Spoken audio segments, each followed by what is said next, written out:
भी प्रयास करते हैं कि बच्चे को चाहिए काम कम मिले, लेकिन जो लिख रहा है वो बिल्कुल नीट एंड क्लीन लिख रहा है। बच्चे में है क्षमता, किसी बच्चे में कोई कमी है ही नहीं, और बच्चा वास्तव में बहुत अच्छा लिखना शुरू कर दिया।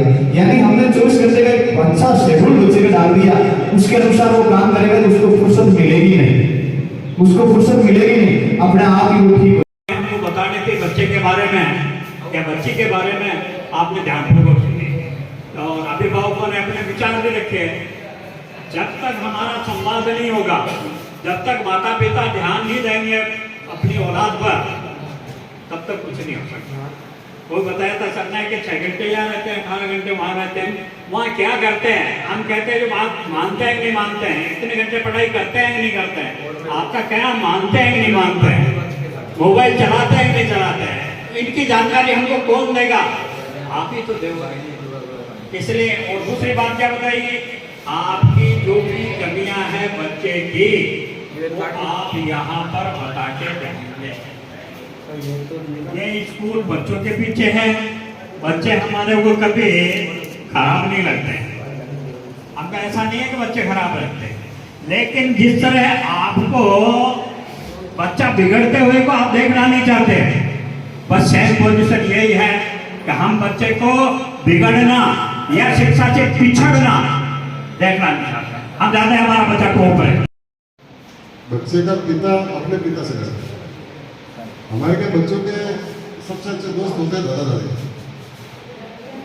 हम आपको इसलिए फोन करके बार बार कहते सर बच्चा ये कर रहा है, उसमें दिक्कत ये होती है सर कि बच्चे को अपन कुछ भी कहे तो वो दादा दादी की कोट लगता है, और दादा दादी जो बच्चे के पिता है वो फिर लट लेके अपने बेटे के पीछे मेरे पोते को कुछ बोल दिया।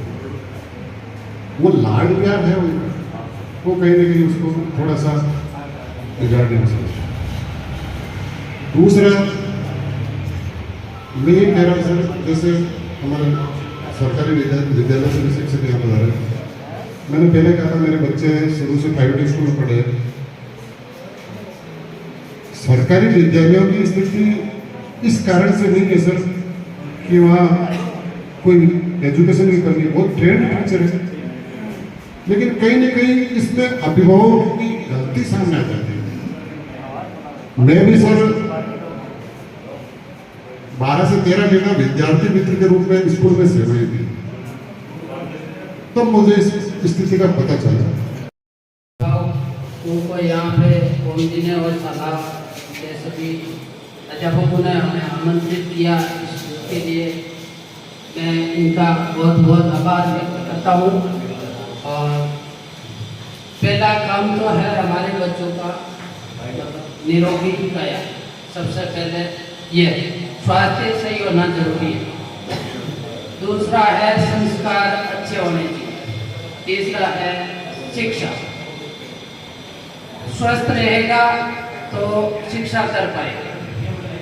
ये कभी खत्म होने वाली नहीं है और अपन की 7 पीढ़ी बहुत अच्छी हो जाएगी।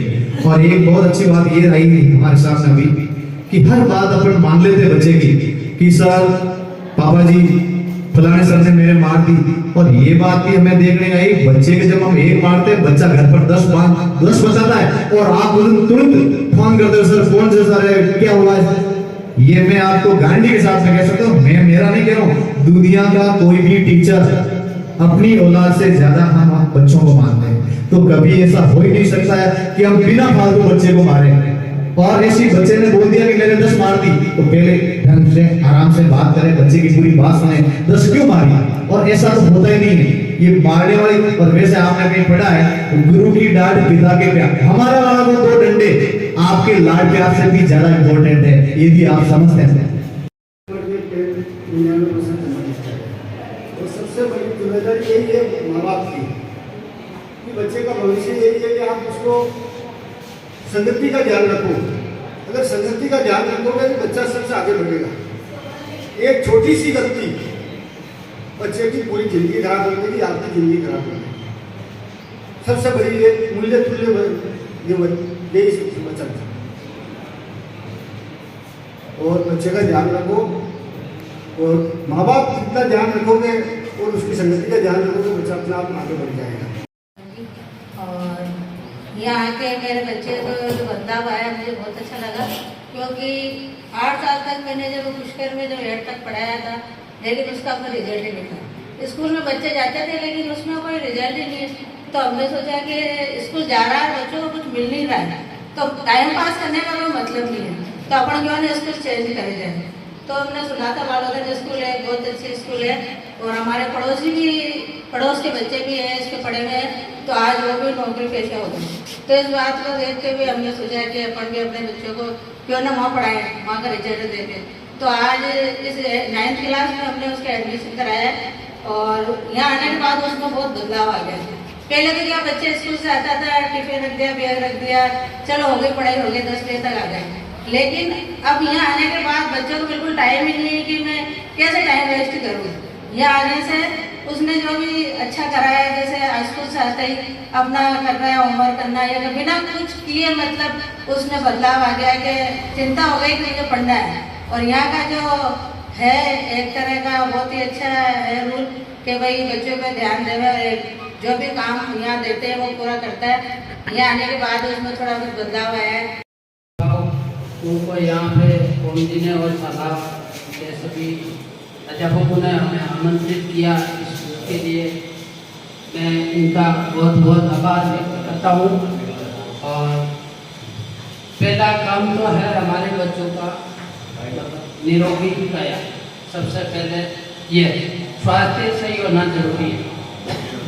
दूसरा है संस्कार अच्छे होने चाहिए। तीसरा है शिक्षा। स्वस्थ रहेगा तो शिक्षा कर पाएगा। और इस बालोदान स्कूल का डालने के बाद में तो बच्चों को एकदम वो बोलते तो फ्रेंड की तरह रहते हैं, तो अपने बच्चों के साथ में फ्रेंड होकर काम करें, ये कहना। गाँव में 3 किलोमीटर दूर एक लड़का का आना जाना था उस घर के अंदर, और उस लड़के के उस लड़की के बात हो गई, सारे पैसे निकाले गए, सोना निकाले गया अपने पिताजी की मृत्यु के सिर्फ 3 महीने बाद। हम कल्पना कर सकते हैं, सोच सकते हैं 3 महीने के बाद उस परिवार की मानसिक स्थिति क्या होगी। तो मेरा मतलब ये है, बच्चों का बिल्कुल हमेशा स्कूल के प्रति नहीं रखना चाहिए कि स्कूल में सर ध्यान देंगे। स्कूल में बच्चा 24 घंटे में से सिर्फ 6 घंटे आता है, 18 घंटे हमारे संस्थान में रहते हैं। तो बच्चों का बिल्कुल आज का समय ऐसा है, युग ही ऐसा है, आज मोबाइल की क्रांति है, हर किसी के हाथ में मोबाइल है। और मैं तो कहता हूँ, भगवान का शुक्र मानता हूँ कि जो मेरी बच्ची यहाँ पर पढ़ने के लिए आती है, बिल्कुल